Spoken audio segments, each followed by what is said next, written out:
En la comarca sevillana El Aljarafe hay una buena muestra para ilustrar el impacto en el territorio de la burbuja inmobiliaria.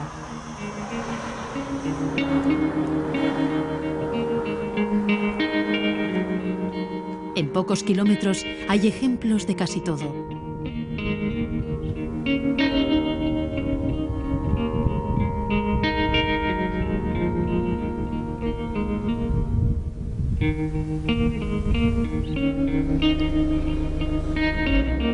Decenas de hectáreas sin un destino claro, con rotondas y pasos de peatones en calles asfaltadas, a ninguna parte.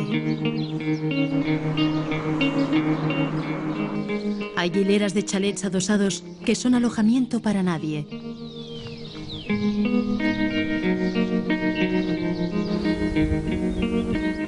Viviendas que se han quedado a medias o por vender.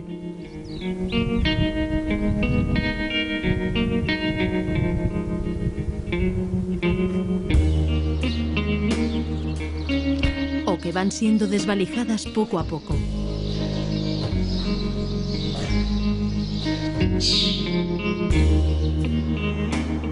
Pero también hay grandes estructuras de hormigón junto a bloques de viviendas desocupadas o edificios con muy pocos vecinos.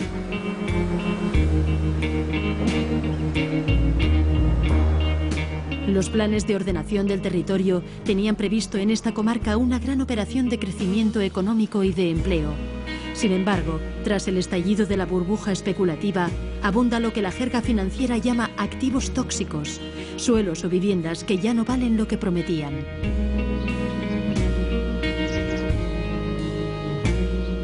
Estas situaciones se repiten. Están aquí a orillas del Guadalquivir, pero también, en mayor o menor medida, repartidas por toda España.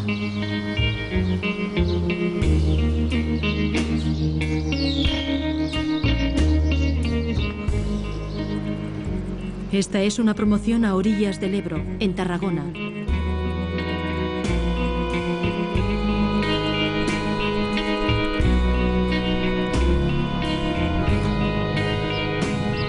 Esta otra está en Murcia.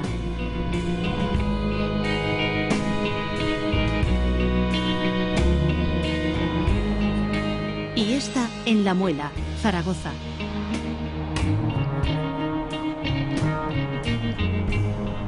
Han sido años de excesos con cifras récord que dejan a la vista una paradoja: casas vacías y gente sin casa. Es un poco lo que nos ha llevado a que este país pues fuera el gran consumidor de cemento, que llegó a consumir pues cerca de los 60 millones de toneladas anuales, ¿no?, en los años cumbre de la burbuja, es decir, más del doble que Francia, ¿no?, que tiene 20% más de población y de territorio. Es decir, que en media, como tiene 50 millones de hectáreas, estaban cayendo pues más de una tonelada de cemento por hectárea, que entonces luego se añade, pues claro, la arena, la grava, etcétera. Bueno, esto quiero decir que el tsunami que se dice inmobiliario es algo más que una metáfora, es una realidad potente en lo que ha vivido este país, entonces hay que tomar conciencia de ello. Podemos decir que en los últimos 10 años nuestras ciudades han crecido en términos de ocupación del suelo, pues probablemente entre un 35 o un 40%. En 10 años. Sobre lo que se había construido en 20 siglos. Es decir, esta es un poco la realidad que hemos tenido en los últimos años. Dura, muy dura.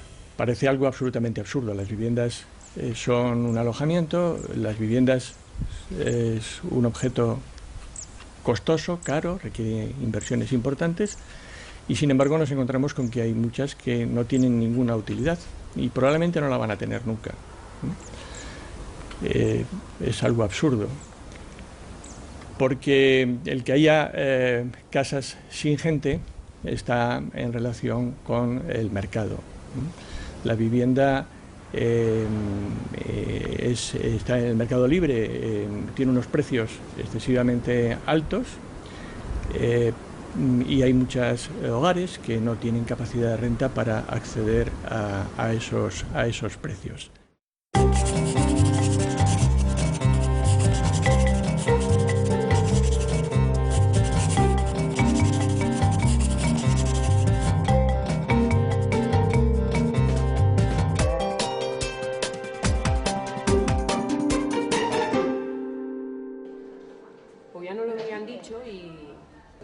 La crisis económica que padece España tras el estallido de la burbuja especulativa ha desembocado en un alto nivel de desempleo que ronda el 25% de la población activa. Y muchas personas pierden su casa al no poder hacer frente a la hipoteca o al alquiler. El Banco de España ofrece datos en 2013. En un año, 40.000 familias han perdido su vivienda habitual. A las asambleas de la PA, la plataforma ciudadana de afectados por la hipoteca, la gente acude acuciada por las deudas, está a punto de perder su casa, necesita negociar una dación en pago o un alquiler social. Esta es la reunión de los lunes en la población catalana de Tarrasa. Se encargan de la coordinación Rosa y Alicia. Ellas perdieron su casa en 2009, pero han conseguido negociar un alquiler social con el banco que las desahució. Rosa y yo fuimos muy al principio de todo esto. A mí me pasó en el 2009. Me llegó el tocho que nosotros llamamos, ¿no? Que es la ejecución hipotecaria. Me fui a un abogado de oficio y el abogado de oficio, una abogada que era, me dijo: no tienes nada que hacer, en 2 meses tienes que haberte ido de esta vivienda porque si no vendrán los mozos y te desalojarán a la fuerza. Es mejor que antes te hayas ido con tus hijos de ahí, para no vivir eso. Y sales de allí llorando y dices: ¿y ahora qué? ¿No? ¿Y ahora qué? ¿Dónde voy yo con mis niños? ¿Qué haces? Pues la paz es lo que te quita, decir no. A ver, no. No es así. Hay otras maneras de luchar. Podemos luchar contra los bancos, podemos luchar porque no nos desalojen, podemos parar estos desahucios, podemos llegar a acuerdos, podemos llegar a muchas cosas que de la otra manera las personas por sí solas ni sabemos ni tenemos fuerza para poderlo hacer. Mi hermano me avaló con una nómina. Mi hermano está hipotecado, tiene una hipoteca y unas cargas familiares. 18 años después, ahora le reclaman a él que pague la deuda que no se pagó en su día. ¿La tuya? La mía. ¿Y a ti qué te embarga? La nómina. El alquiler social me lo han denegado, tengo 3 hijos y me lo han denegado. Ya cuando me firmaron, o sea, me pusieron el sello, dijeron que ni pensarlo, o sea, que no daban alquiler social. Entonces yo ahora no sé qué duda, o sea, la duda que tengo es ¿qué es lo que va a pasar ahora? Entonces, una reclamación que no sea de juzgado, hay que asesorarse con un abogado para que vea... Llegamos con lo mismo. Entonces, esos somos gente que nos tenemos que ayudar de verdad para seguir luchando contra el banco que el Estado está ayudando en vez de ayudarte a ti a salir adelante. Porque el banco es el gobierno el que le está ayudando con los impuestos que tú estás pagando. ¿Y a ti quién te ayuda? Si no es el que tienes al lado. Muchos años de lucha, muchos años de trabajo, lo pierdo todo, pero me da igual. Lo que tienes cuando llegas allí es la desesperación, el hundimiento, el sentimiento de culpabilidad. No lo he hecho bien, me he equivocado, he llevado a mi familia a la ruina, mis hijos están en la calle por mi culpa. Lo primero que aprendes es que no es tu culpa. Tú no tienes la culpa de que los bancos hayan especulado ni económicamente se haya pasado en este país lo que ha pasado. Tú te habías pasado toda la vida trabajando y si hoy en día hubiera siguiendo trabajo, seguiríamos trabajando y seguiríamos pagando. Como hemos hecho siempre. Porque empiezas con una hipoteca a los 19 años y a los 46 te ves en la calle. En 2008, el relator de la ONU sobre vivienda adecuada presentó en rueda de prensa su informe sobre el grado de cumplimiento del derecho a una vivienda digna en España. Sus conclusiones fueron críticas con los modelos adoptados. Nos dice que las políticas que se han seguido durante los últimos decenios han dado prioridad a la propiedad privada por encima del derecho a una vivienda adecuada. Y que este modelo, basado en la propiedad en un mercado no reglamentado, no es sostenible ni económicamente ni desde el punto de vista de los derechos humanos del 20 o 25% de la población más pobre. Destaca además que la especulación desenfrenada ha creado también una situación única en la Unión Europea, donde España tiene el número más elevado de viviendas vacías, entre 3 o 4 millones. Y que las medidas correctivas que se están adoptando no son suficientes y además son muy lentas. Y concluye que en España hay una crisis en materia de vivienda. 3 años después, en 2011, el Instituto Nacional de Estadística pone oficialmente sobre la mesa los datos sobre vivienda vacía. En esta ocasión no se trata de un censo, sino de una encuesta. Y el resultado que ofrece es que hay en torno a un 14% del parque desocupado, es decir, hay casi 3,5 millones de viviendas vacías. 2 años después, en 2013, la Defensora del Pueblo estudia el parque de vivienda con algún tipo de promoción pública y comunica que hay al menos 10.000 alojamientos disponibles para ser ocupados, pero que están vacíos. Y advierte que no ha podido reunir todos los datos que ha requerido para exponer su informe en el Congreso. Lo primero que se demuestra es que algunos organismos no tienen registros, nos lo dicen ellos y aquí está. No disponemos de registro de este tipo de viviendas, que les cuesta mucho trabajo llegar a determinar el número de viviendas vacías, que tienen un número antiguo, en registros antiguos, pero que no están puestos al día. Tenemos unos problemas fuertes de saber cuántas viviendas se construyen, tenemos problemas de saber cuáles, qué características tienen esas viviendas y, por supuesto, cuántas viviendas vacías hay.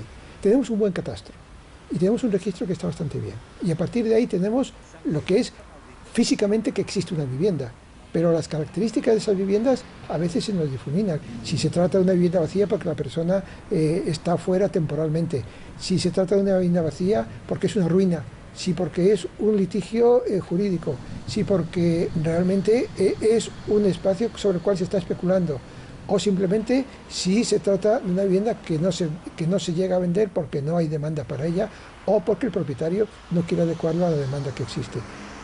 Es una casuística tan diversa que en el fondo exigiría una panoplia entera de medidas para poder actuar sobre ese despilfarro real que tenemos en este país. Cualquier persona que tenga ojos y sale por el campo o por la ciudad y ve que, claro, pues un parque de viviendas desocupadas, ciudades fantasma, entonces todas las ruinas modernas. No queremos ver cuáles son nuestros problemas ni nuestros males para ponerle remedio, porque entonces lección primera ahora, pues claro, sería gestionar razonablemente ese stock sobredimensionado para darle un uso un poquito más eficiente. Y entonces estamos en un oscurantismo pues que no es de recibo.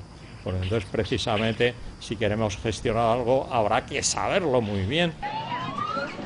La PA ha emprendido varias acciones para que las viviendas vacías se oferten en alquiler social.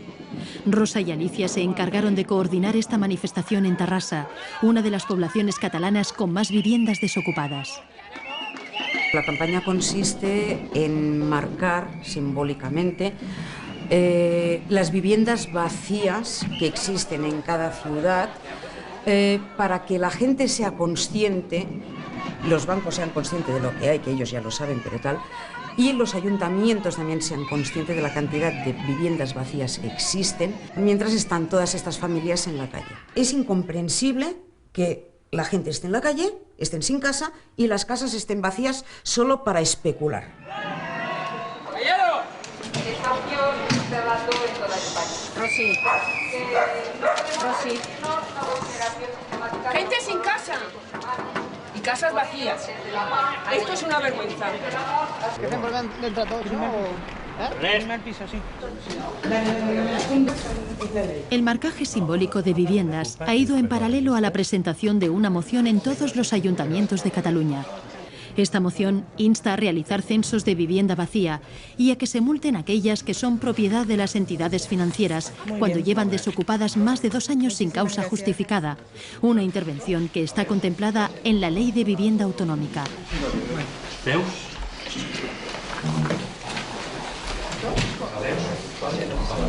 No es otra cosa que sobre la ley de habitatge catalán del 2007. La delegación de la PA en las comarcas del Ebro presentó las mociones en el Consejo Comarcal para que éste las hiciera llegar a 52 poblaciones. Que se pueden sancionar. Por una parte, los ayuntamientos pueden hacer un cruce entre lo que es aguas, ¿no?, y el registro.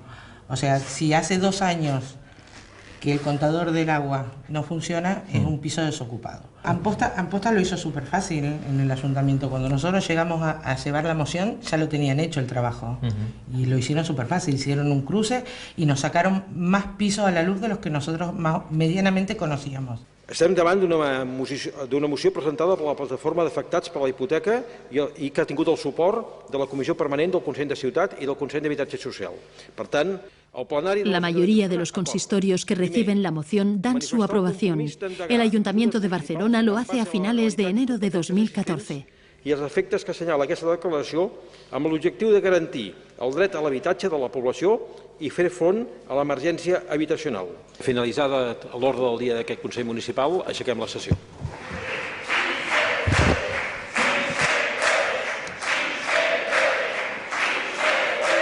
No es algo que pueda elegir un ayuntamiento catalán si actúa o no contra viviendas vacías, reunidos los requisitos que dice la ley. La vivienda debe estar un tiempo vacía, no debe haber una causa justificativa de que esté vacía. Cumplidos los requisitos de la ley, no se trata de si el pleno de un ayuntamiento decide políticamente si es buena idea o no es buena idea. Es una obligación jurídica que deriva del derecho. Claro, como el derecho es lo que nos distingue a las sociedades civilizadas de la jungla de Borneo, pues parece razonable que se cumplan las leyes, por tanto, deben reaccionar. El primer ayuntamiento que censa sus viviendas vacías y pone en práctica las sanciones es el de Tarrasa. Es verdad, tenemos una ley en Cataluña, yo creo que pionera también a nivel del Estado, y ya hace bastantes años, ¿no?, que está aprobada y que está en vigor desde el 2007. Y parece curioso, y yo entiendo que el ciudadano no entienda por qué no reaccionamos, ¿no?, las administraciones públicas. Tenemos una ley que nos ampara, una ley que nos obliga a responder ante un problema tan grande como el que tenemos, y parece que nos cuesta mucho, ¿no? Tras cruzar datos del catastro, el padrón de habitantes y la tasa de residuos, el consistorio determina que en la ciudad hay unas 11.000 viviendas vacías, que representan casi un 11% del parque, y que más de 4.000 son propiedad de empresas y entidades financieras. Tarrasa abrió a continuación unos 700 expedientes y puso las primeras multas. La reacción ha sido alegaciones, está clarísimo. Ellos muchas veces pues te dicen que ellos tienen la vivienda en venta y no la venden, que la tienen disponible al mercado, pero el mercado en este momento no reacciona. Nosotros les decimos que evidentemente si no la venden, que la alquilen. O sea, hay mecanismos, ¿no?, para que la vivienda esté ocupada. En estos momentos ya tenemos 286 viviendas que se han ocupado, por tanto, realmente alguna entidad sí que ha reaccionado, y en medio de eso pues ha habido un alquiler o ha habido una venta, cosa que es el objetivo final que perseguimos, y pues bienvenida sea, ¿no?, pero quedan muchas más. Y estamos prácticamente todos en fase de responder alegaciones y hacer un requerimiento ya forzándoles, y cuando ya no cumplen, pues hemos puesto ya las primeras multas coercitivas, que son unas multas para obligarles a reaccionar y que realmente pues den este uso de vivienda a las viviendas que tienen desocupadas. Un piso desocupado por menos de los años que diga la ley es un problema también para la sociedad. Entonces, claro, el mensaje que hay que lanzar también, por si alguien no lo tiene claro, pero a mí me parece bastante claro, es que ese piso desocupado por menos del tiempo que dice la ley, sí genera problemas de seguridad, salubridad en la comunidad de vecinos. Tenemos miles y miles de pisos en nuestras ciudades. Las autoridades locales pueden, y vuelvo a repetir, deben reaccionar contra el piso. En Europa, la gestión de las casas vacías lleva años regulada. Por ejemplo, en Holanda, si la vivienda lleva más de un año vacía, puede ocuparse. En Dinamarca, hay multas si la vivienda permanece vacía más de 6 meses. En Francia existe una tasa del 10% del valor catastral. En Alemania, los propietarios pueden ser obligados a trabajos de rehabilitación y también se les puede expropiar. Además, en municipios con más del 10% de viviendas vacías, la administración puede demoler los inmuebles que no se pueden alquilar. En España, ha sido después del estallido de la crisis cuando algunas administraciones han invocado la función social de la vivienda para penalizar la desocupación. Cataluña ha puesto en práctica sanciones a nivel local y tiene previsto un gravamen fiscal. En el País Vasco, algunos municipios han hecho recargos en el impuesto sobre bienes inmuebles. La ley andaluza, que prevé expropiaciones, está a la espera de un dictamen del Tribunal Constitucional. Finalmente somos hijos del derecho romano y la propiedad en este país y en los países es sacrosanta. Y entonces el tercer tema es realmente a un propietario hasta qué punto se le puede forzar o se le puede expropiar si no se considera que efectivamente la vivienda es un bien que también tiene un significado social, ¿no? Y es el primer punto de partida, ¿no? Y es ahí donde realmente nos justifica la intervención. Si algunas viviendas se ocupan, ¿no? Se ocupan por gente cuando están en tiempo abandonado y alguna gente piensa que eso es un delito. Pero yo pienso que es mayor delito social tener una vivienda vacía en sí. Un banco público que han creado para... Es el banco que se ha quedado con los desahucios. No Es el FROB, pagar. o sea, los Sí, es un banco. Hay mucha confusión en torno a Sareb. Déjanos explicarte en qué consiste. Cuando hay un incendio, puedes esperar a ver si llueve y se apaga, o luchar con todos los medios posibles. Sareb es uno de los medios que se ideó para salir de la crisis. Sareb tiene encomendado vender tanto los préstamos como los inmuebles, recuperando el dinero invertido. La Sareb se crea en 2012 para comercializar diversos activos problemáticos, como por ejemplo 89.000 viviendas procedentes de las entidades financieras recapitalizadas con dinero público. Un segundito aquí, señor. Muchas de estas viviendas están en ciudades donde hay una gran demanda de alojamiento y han sido reclamadas para que se oferten en alquiler social. Gracias a todos por asistir. Sareb nace en un entorno en el que se produce un debate constante que continúa alrededor de la vivienda social y de la vivienda en general.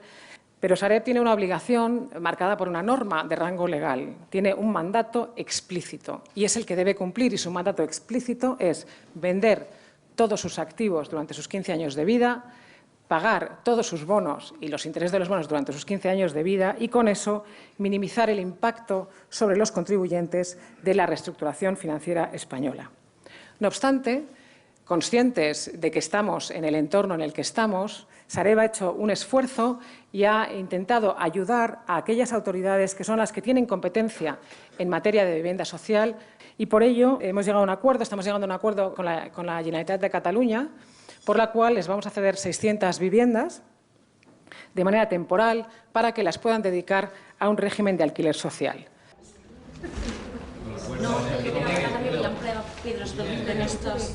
Este acuerdo con la Generalitat llegó, pero después de varias ocupaciones organizadas por la Plataforma de Afectados por la Hipoteca en bloques de viviendas propiedad de la Sareb. En Manresa se ocupó este bloque de 14 pisos en abril de 2014. Según el censo del ayuntamiento, en esta población hay casi 8.000 viviendas vacías, de las cuales 758 son propiedad de entidades financieras.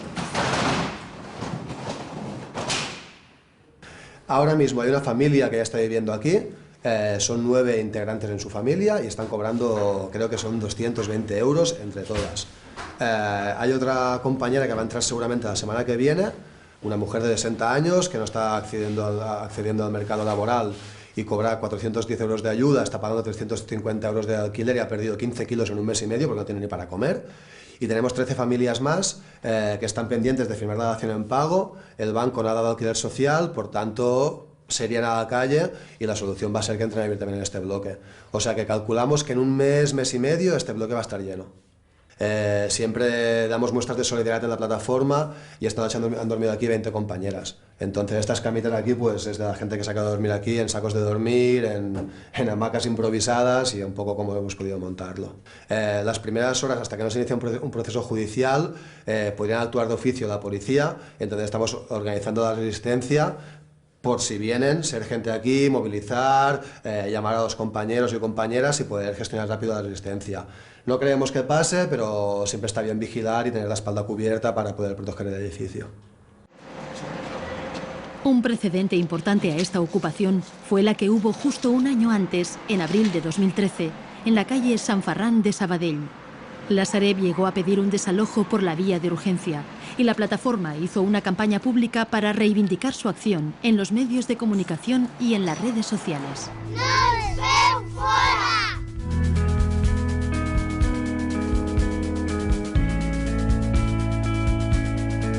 Gent sense casa! I casa sense gent! No se'ls ve! Me ha dicho tercero.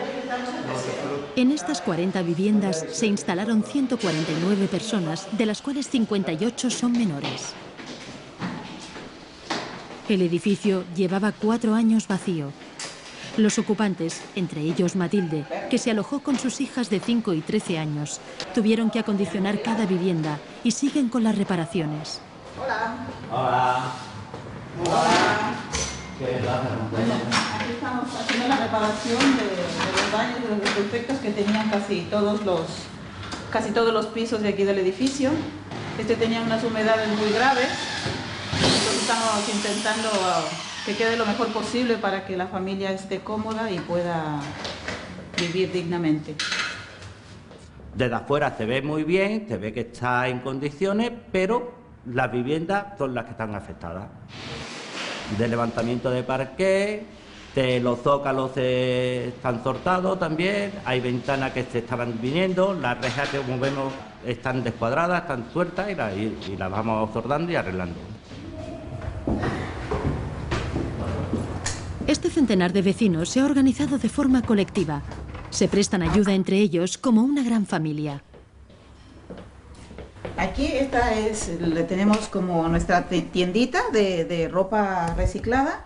La gente lo que hace es buscar lo que ya no va a utilizar y está en condiciones para que lo use otra persona, lo trae aquí, lo organizamos y justamente este sábado tenemos una tienda abierta, una tienda gratuita, las personas vienen, llevan lo que necesitan para su casa y si les apetece pues también nos traen lo que ya no pueden usar.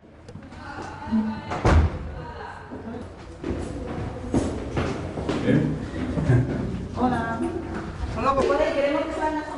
Tenemos una panadería que nos obsequia todo el restante del día y lo repartimos aquí cada sábado a la noche. Y de lo que sobra tenemos en un congelador en otro de los pisos y quien necesite durante toda la semana pan, baja a buscar pan congelado. Que el sábado a la mañana tenemos una mudanza de aquí del mismo edificio, entonces como todos lo hacemos solidariamente, pues así todos saben la hora y bajan a colaborar. Y así todas las mudanzas que hemos hecho aquí, lo hemos hecho con todos compañeros solidarios de la PAC. Y además, por la organización que tenemos, las familias que tienen problemas de movilidad están aquí abajo en el bajos o en el 1 como máximo. Somos realistas y somos personas, entonces nosotros vamos ahora para arriba y aquí vendrá una familia que probablemente tenga problemas de movilidad.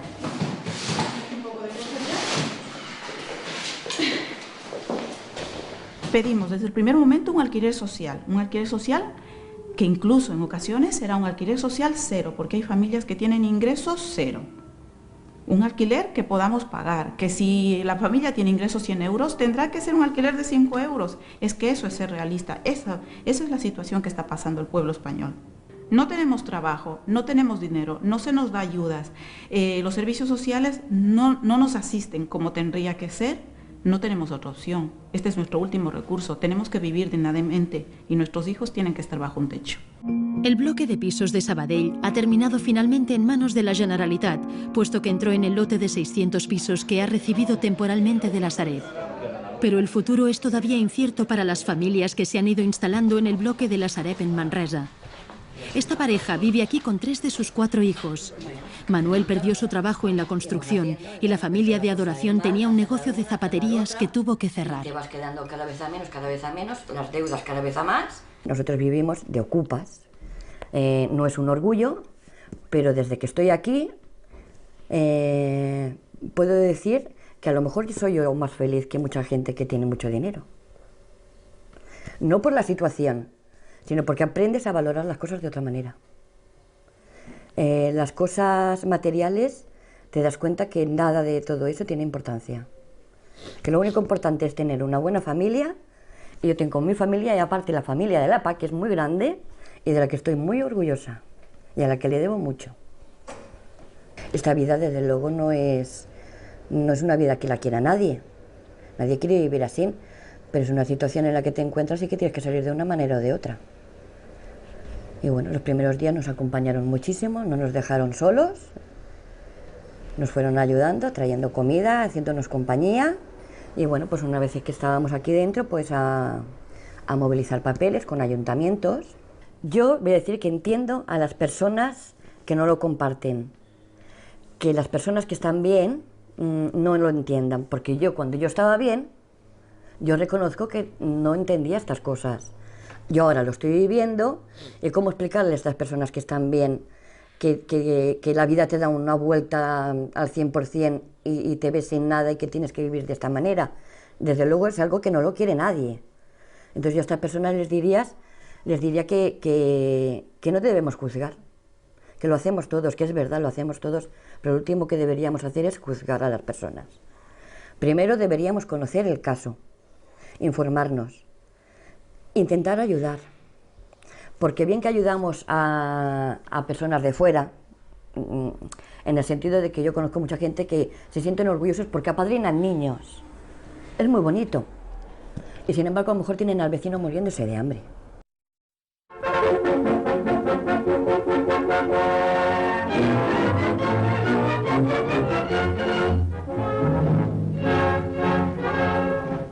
En el Palacio del Pardo, y en presencia del jefe del Estado español, generalísimo Franco, se celebra la ceremonia de juramento del nuevo ministro don José Luis de Arrese. Las obras de nivelación que se realizan en los terrenos del popular barrio de San Blas son visitadas por el ministro de la Vivienda, señor Arrese. En los años 50, lo habitual para acceder a una vivienda en España era el alquiler, pero todo cambia con la llegada del ministro de la Vivienda del régimen franquista. Y de 1500 el de la Elipa. Como recogen los diarios de la época, José Luis Arrese anuncia el cambio de tendencia en un discurso que pronuncia para presentar su plan de urgencia social en Vizcaya. La consigna, dice, es que todos los españoles lleguen a ser propietarios del hogar que ocupan. Y añade, no queremos una España de proletarios, sino una España de propietarios. Franco entrega los primeros 25 títulos. De esta forma, tras los flujos migratorios a las ciudades que aparecen rodeadas de chabolas, el problema del alojamiento se acaba resolviendo, por una parte, en colaboración con empresas privadas que construyen miles y miles de viviendas, y por otra, mediante incentivos para que las familias se endeuden y compren su hogar. De las viviendas, el jefe del Estado las visitó detenidamente. Este es el primer grupo de 320 viviendas de protección oficial. En los últimos años del franquismo, el 70% de las viviendas ya eran de propiedad. De 113 metros cuadrados cada una. Has decidido dar el paso. Las cosas no han cambiado mucho con la democracia. España ha entrado en el siglo XXI con un mercado de alquiler escaso y caro, y figura entre los países europeos con mayor peso de viviendas en propiedad. Para cumplir tus sueños. Además, una buena parte de la población está fuertemente endeudada mediante hipotecas. En tu oficina habitual. Qué bien sienta esta hipoteca. Durante la última burbuja especulativa, los bancos han estado ofreciendo préstamos por el 100% del precio de mercado y con plazos que han llegado a superar los 40 años. Todo ello incentivado con medidas fiscales. Más 0,40. Hipoteca ligera de Cajasur. La hipoteca que no te pesa. Cuídate, ¿eh? Si tienes menos de 35 años y estás buscando casa, te presentamos la hipoteca salvaje. 0% comisiones. Financiación hasta el 100%. Y Euribor más 0,29. Caja Rural de Toledo. Hemos domesticado las hipotecas. Todos estos factores han contribuido a crear, de alguna forma, lo que podríamos llamar una cultura de la propiedad. Una cultura de la propiedad en la cual la gente piensa que alquilar es perder dinero. Y ni económicamente es cierto en todas las ocasiones, es decir, con frecuencia es más rentable alquilar que comprar, y dependerá un poco de las situaciones en cada uno. Aquí, claro, el predominio masivo de la vivienda en propiedad y libre, ¿no? Entonces, que es un poco a lo que se ha desembocado, y entonces esa simplificación del modelo para ir a eso, pues ha tenido sus consecuencias también en la simplificación en el mundo financiero y de inversión, porque, qué sé yo, en Alemania, en Suiza, pues hay entidades mayoristas de alquiler, entonces de fondos de pensiones, de inversión, etcétera, que tienen una rentabilidad razonable a largo plazo, al margen de los sobresaltos bursátiles, etcétera, asegurada esa rentabilidad, y entonces mientras que aquí eso no existía, y entonces aquí o la gente se la jugaba en la bolsa o estaba con un tipo de interés ridículo o invertía en ladrillo. Entonces, claro, han pastoreado a los hogares para que invirtieran en ladrillo, ¿no? Lo que de aquí fundamentalmente falta es vivienda social en alquiler, es decir, vivienda en alquiler a precios por debajo del mercado, gestionadas y llevadas o poseídas o por el Estado, a sus niveles, por el Estado local, o por el Estado regional, o por el Estado nacional, pero sobre todo por el Estado local o regional, o poseídas, como sucede en casi todos los países europeos, por una sociedad sin ánimo de lucro, con una ayuda pública o con una intervención pública. Sostras Civic lleva unos años tratando de abrir camino a otras opciones que no son ni la compra ni el alquiler. Es una cooperativa cuyo objetivo es ofrecer un acceso a la vivienda no especulativo. Hay diversas fórmulas, ¿no?, como pueden ser el derecho de superficie, la copropiedad, el derecho de uso, todas fórmulas en las que, digamos, hay una parte de tu vivienda que pertenece a una cooperativa y tú lo que eres usuario de esa vivienda, aportando de entrada inicial y una cuota mensual. La entrada se retorna y puedes estar el tiempo que quieras en esa vivienda y transmitirlo a tus familiares, ¿no? Este es el primer proyecto que ha echado a andar en la capital catalana con este tipo de fórmulas. El edificio está en el Casco Viejo, en la calle Princesa de Barcelona. La cooperativa ha firmado un convenio con el ayuntamiento mediante el que éste cede un derecho de superficie. La operación implica rehabilitar. En realidad esto es muy común en otros países, como en Alemania, que hay más de 2 millones de viviendas de este tipo, o en Dinamarca, que casi el 30% de la forma de acceder a la vivienda es de esta forma, ¿no? Aquí nosotros lo introdujimos en la Ley de Vivienda en Cataluña y en el País Vasco en el 2009, y ahí hay ejemplos que hemos llevado adelante, pero en ciudades, digamos, importantes, este sería pues, el primer ejemplo en un bloque de edificios. Y además en colaboración o en sintonía con el ayuntamiento, ¿no?, que eso es importante también. En este proyecto hay un convenio de una cesión de un derecho de superficie durante 75 años, con opción a renovar, para rehabilitar este edificio a través de la cooperativa Sostras Civic, para 5 unidades familiares o de convivencia socias de la cooperativa. En el momento que la cooperativa es una cooperativa, digamos, en este caso sin ánimo de lucro, y se busca reducir costes a nivel de técnicos, de proyectos, de participación en la obra, se puede reducir precios y adaptarlos a la realidad o a una parte de la realidad, ¿no? Por ejemplo, en este edificio, a través de una entrada inicial de unos 6.000 euros más una cuota de 375 euros al mes, puedes tener un derecho de uso indefinido, transmisible, de un piso de más de 70 metros cuadrados útiles, con unos espacios comunes y además con unos consumos energéticos muy bajos que hacen que el dinero se pueda gastar por las familias en otras cosas, ¿no?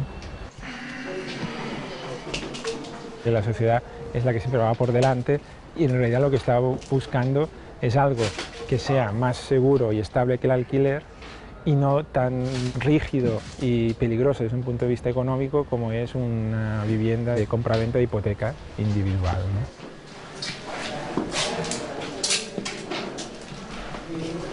Bueno, en principio apenas acaban de entrar aquí los aparejadores y están comenzando a analizar estructura y todo, y yo creo que pasará fácilmente un año antes de que pueda yo habitar aquí. Están ahora comenzando a estudiar las posibilidades de los proyectos que harán. Me parece que serán 2 o 3 proyectos y de entre esos 3 proyectos básicos o 2 se decidirá cuál será el definitivo, ¿no? Yo voy a trabajar en el proyecto, voy a poder decidir el diseño, que es lo que más me gusta hacer, y que puedo decidir la distribución.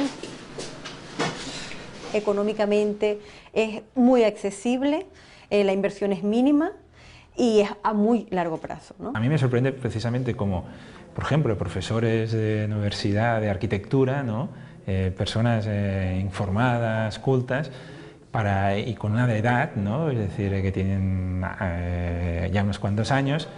Para ellos estos modelos también son una sorpresa, ¿no? Es decir, eso es significativo de la burbuja mental en la que hemos vivido en estos años, cuando son modelos que, por ejemplo, en Alemania tienen 2,5 millones de viviendas, en Copenhague, capital de Dinamarca, hay un 30% del parque, en Inglaterra hace más de 100 años que funciona, en Uruguay más de 50, en Canadá existen de una manera potente, en algunos estados de Nueva York, hay de Estados Unidos también, es decir, que es algo que hay literatura, hay libros, hay congresos sobre todo esto, y aquí es como nuevo, ¿no?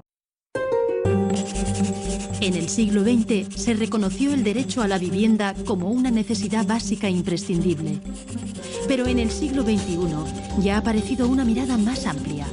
Más de la mitad de la humanidad vive en una ciudad o en núcleos urbanos, y el acceso a la vivienda es la forma de conectarse a otros muchos derechos, algo que se define como el derecho a la ciudad. Sería muy importante hablar de la vivienda, pero no necesariamente en términos económicos. Algo que es un derecho básico de las personas no puede depender de las expectativas de negocio de los inversores. Es como si dijéramos, bueno, pues mire, la escuela está en manos de un grupo de inversores y que, bueno, los que no puedan pagar, pues que no vayan a la escuela. Es decir, ¿no? ¿Verdad que es absurdo? Hacer viviendas dispersas es una locura, porque en el fondo estamos condenando a la gente a vivir una vida partida, una vida en muy malas condiciones, aunque la vivienda sea de una calidad excelente. Una vivienda es mucho más que las 4 paredes. Lo que pasa es que las 4 paredes son indispensables. No basta con la vivienda tiene que estar situada en una ciudad, en un espacio urbanizado. Si yo no tengo un alojamiento digno, ubicado en un tejido urbano digno, con una serie de equipamientos y de prestaciones que me garantizan un conjunto de derechos, yo no tengo derecho a la ciudad. No vale con una vivienda en cualquier sitio y en mitad de la nada. Tiene que ser una vivienda en un espacio en el que el ciudadano pueda realizar todas sus necesidades y todas sus expectativas. Una vivienda supone accesibilidad, movilidad, transportes, supone equipamientos sociales, culturales, escuela pública. Tiene que tener garantizada el derecho a la movilidad, el derecho a la sanidad, a la educación, a la cultura, al ocio, a un espacio que favorezca la cohesión social. Y por tanto, todos esos son derechos complementarios al de la vivienda. La sociedad que tenemos y en la cual el mercado de vivienda tiene muchísimo que ver, es una sociedad más desigual, con menos capacidad, digamos, de acceso a los bienes públicos, al trabajo, a los servicios, a la cultura, dentro de lo que es el espacio urbano. Cuando no hemos acabado de masticar el derecho a la vivienda, se nos está diciendo ya en documentos internacionales, los países más avanzados de nuestro entorno, Francia, Brasil también ha incorporado derechos, se nos está diciendo, cuidado, cuando usted planifique y piense la ciudad, debe pensarla como un lugar de ejercicio de derechos. Y por tanto tiene que pensar que la ciudad y el alojamiento condicionan otros derechos, muchos.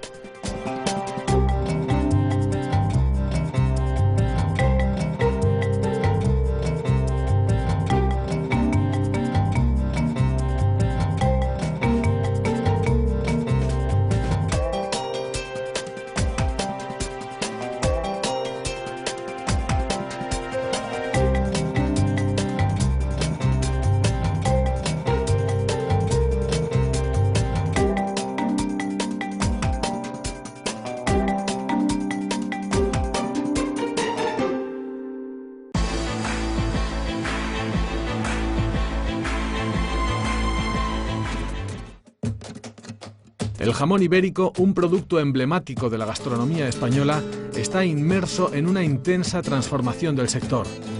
En este sector no hace mucho imperaba, no voy a decir el fraude, pero sí la picaresca. El consumidor ya está desconfiando del sector, porque se ha sentido engañado en más de una ocasión. Entonces lo que hay es que volver a decirle la verdad para que el consumidor vuelva a tener confianza en este sector. Evitar la competencia desleal y retornar la confianza de los consumidores en los productos ibéricos. Una nueva norma de calidad, aprobada a comienzos de 2014, pretende garantizar un control mayor en su proceso de elaboración y más claridad para el consumidor. Entendíamos que era necesario que el consumidor conociese qué producto estaba comprando. Pata Negra solo es el jamón de bellota 100% ibérico. Es escaso y no está al alcance de todo el mundo. La mayoría de lo que se comercializa es jamón de cebo, con el 50% de raza ibérica. El cerdo ibérico de bellota es el que tira del carro del resto, porque es el que diferencia realmente el producto. Pero no podemos olvidar que el 90% de la producción es de la otra, es de cruzado con pienso. El consumidor se debe acostumbrar a que un jamón de máxima calidad debe tener un precio y debe ser algo limitado y exquisito. Blanco, verde, rojo y negro son los nuevos códigos para diferenciar productos y calidades. No necesariamente un producto de etiqueta negra va a tener más calidad que un producto de etiqueta roja, porque influyen otras características. Influye, por una parte, la materia prima, fundamentalmente la genética, un poco el ejercicio, pero fundamentalmente el factor racial aquí es fundamental, pero también influye el proceso de elaboración. Los colores del jamón, la próxima semana en Documentos TV.